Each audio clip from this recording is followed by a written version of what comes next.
নমস্কার, আমি বনি। লেন্স ভিউ এন্টারটেনমেন্টের তরফ থেকে আপনাদের সবাইকে অনেক অনেক অনেক ভালোবাসা। আজকের বিউটি টিপসটা একটু অন্যরকম হতে চলেছে। আজকের বিউটি টিপসে আমি একই এপিসোডের মধ্যে হেয়ার কেয়ার এবং স্কিন কেয়ার সম্পর্কে আপনাদের বলবো। কি করে আপনারা চুলের যত্ন নেবেন বা চুল পড়া কি করে চুল পড়ার হাত থেকে বাঁচবেন, স্কিনের কিভাবে কেয়ার করবেন, এগুলো সব একসাথে বলবো যাতে আপনাদের সুবিধে হয়। আমি অনেক ভেবে দেখেছি যে প্রত্যেকটা এপিসোড হয়তো অনেকের ফলো করা হয়, অনেকের ফলো করা হয় না, তা বাকিরা কী করবেন। একই এপিসোডের মধ্যে যদি আমি এইগুলো বলে দিই তাহলে আপনাদের অনেক সুবিধে হবে। আর কথা বাড়িয়ে সময় নষ্ট না করে চলুন সরাসরি শুরু করে দেওয়া যাক আজকের episode. Anti hair fall remedy হিসেবে দুটো হেয়ার মাস্কের কথা আমি বলবো। আজ আমি কফি দিয়ে দুটো হেয়ার মাস্কের কথা বলবো।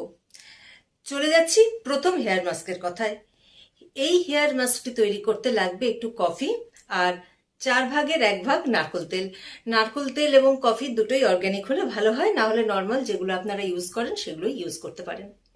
প্রথমে এই নারকোল তেলটিকে একটু গরম করে নিতে হবে। গরম মানে প্রচন্ড গরম না, যাকে বলে ওয়ার্ম, হালকা গরম করে নিয়ে সেই গরম নারকোল তেলের মধ্যে এক চা চামচ কফি পাউডার মেশাতে হবে। ভালো করে একটা মিশ্রণ তৈরি করতে হবে, পেস্ট তৈরি করতে হবে। তারপর সেই পেস্টটি মাথার স্ক্যাল্পে হালকা হাতে মাসাজ করে দিতে হবে।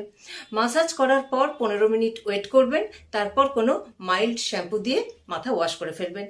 এতে আপনাদের চুল পড়া বন্ধ হবে, হেয়ার গ্রোথ ভালো রাখতে সাহায্য করবে এবং 1 মাস ইউজ করবার পরে দেখতে পারবেন চুলে একটা ন্যাচারাল গ্লসি লুক এনে দিচ্ছে। তাহলে আর দেরি না করে আজ থেকেই ট্রাই করতে শুরু করুন। এবার চলে যাচ্ছি সেকেন্ড হেয়ার মাস্কের কথায়। এই হেয়ার মাস্কটি তৈরি করতে লাগবে একটি কাঁচা ডিম আর 1 চা চামচ কফি পাউডার। প্রথমে ডিমটাকে ভেঙে একটা পাত্রে ঢেলে নিন। তারপর সেই ডিমের মধ্যে 1 চা চামচ কফি পাউডার দিয়ে দিন। দিয়ে ভালো করে একটা মিশ্রণ তৈরি করুন, মানে পেস্ট তৈরি করুন। তারপর সেই পেস্টটি মাথা স্ক্যাল্প থেকে চুলের একদম মানে গোড়া থেকে ডগা পর্যন্ত হালকা হাতে টেনে টেনে ভালো করে মাখিয়ে নিন। ইচ্ছে করলে মাসাজ করতে পারেন। মাসাজ করলে যেটা হবে, এটা মানে স্ক্যাল্পে ব্লাড সার্কুলেশন ভালো রাখতে সাহায্য করবে, স্ক্যাল্পকে পরিষ্কার রাখবে। 15 মিনিট ওয়েট করুন। তারপর হালকা গরম জলে কোনো মাইল্ড শ্যাম্পু দিয়ে মাথা ওয়াশ করে ফেলুন। এটা এই যে আমাদের চুলের ডগা যে ভেঙে যায়, স্প্লিট এন্ড যেটাকে বলে, সেটা রুখতে সাহায্য করবে এবং যে কোনো ধরনের হেয়ার ড্যামেজ থেকে আপনাদের দেবে চট জলদি মুক্তি। মাসে 4 বার করুন, মানে সপ্তাহে 1 বার করে। তারপর আর আমাকে বলতে হবে না, রেজাল্ট আপনারা নিজেরাই দেখতে পাবেন। প্রথমে বেসন দিয়ে যে ফেস প্যাকটির কথা আমি বলবো, সেই ফেস প্যাকটি তৈরি করতে লাগবে 2 চা চামচ বেসন, 2 চা চামচ মধু। কি বললাম?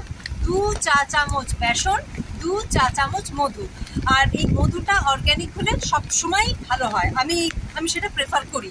আর নিতান্তই যদি অর্গ্যানিক মধু আপনারা না পান তাহলে যে কোনো ভালো ব্র্যান্ডের মধু ইউজ করতে পারেন। এবার এই দুটি উপাদান মানে 2 চা চামচ বেসন, 2 চা চামচ মধু সামান্য জল দিয়ে ভালো করে মেখে নেবেন। ঘন একটি পেস্ট তৈরি করবেন। তারপর মুখ ভালো করে ক্লিন করে যে ব্র্যান্ডের ফেস ওয়াশ ইউজ করেন সেই ফেস ওয়াশ দিয়ে মুখ ভালো করে ক্লিন করে, হ্যাঁ গলাটাও ক্লিন করবেন। ক্লিন করে এই ফেস প্যাকটি ভালো করে মুখে গলায় মাখিয়ে নেবেন। তবে হ্যাঁ, একটা জিনিস খেয়াল রাখবেন, এই ফেস প্যাকটি যেন চোখের চারপাশে না লাগে। কোনো ফেস প্যাকই চোখের চারপাশে আর এই ঠোঁটের চারপাশে লাগানো উচিত নয়।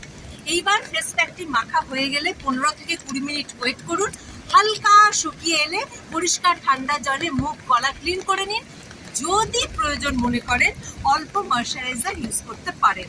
এইবার আপনারা বলবেন এই ফেস প্যাকটি ইউজ করলে কি হবে। এই ফেস প্যাকটি ইউজ করলে যেটা হবে, ট্যান বলবে টাটা বাই বাই, আর স্কিন থাকবে একেবারে বেবি সফট।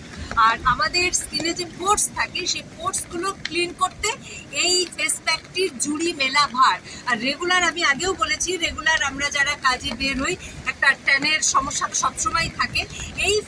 এই ফেস প্যাকটি ইউজ করলে রেগুলার অন্তত একদিন অন্তর অন্তর যদি ইউজ করেন তাহলে ট্যান বলবে টাটা বাই বাই। আজকের এপিসোড এখানেই শেষ করলাম। আশা করছি আমার এই টিপসগুলো আপনারা ইউজ করবেন এবং অন্যান্য বারের মতো এবারেও জানাবেন যে কেমন ফল পাচ্ছেন বা কেমন লাগছে আপনাদের। আর যেতে যেতে একটাই অনুরোধ, আমার এই অনুষ্ঠানগুলো যদি আপনাদের ভালো লেগে থাকে তাহলে এই ভিডিওগুলো প্রচুর পরিমাণে শেয়ার করুন। আর লেন্স ভিউয়ের অন্যান্য যে প্রজেক্টগুলো আমাদের রয়েছে সেগুলো আশা করি আপনারা দেখেছেন এবং আরও আরও অনেক বেশি করে বন্ধু বান্ধব আত্মীয় স্বজনদের মধ্যে ছড়িয়ে দিন। আর প্লিজ আমাদের এই চ্যানেলটি লাইক, শেয়ার এবং সাবস্ক্রাইব করে দেবেন। তো আজকে চলি, দেখা হবে আবার অন্য কোনো এপিসোডে।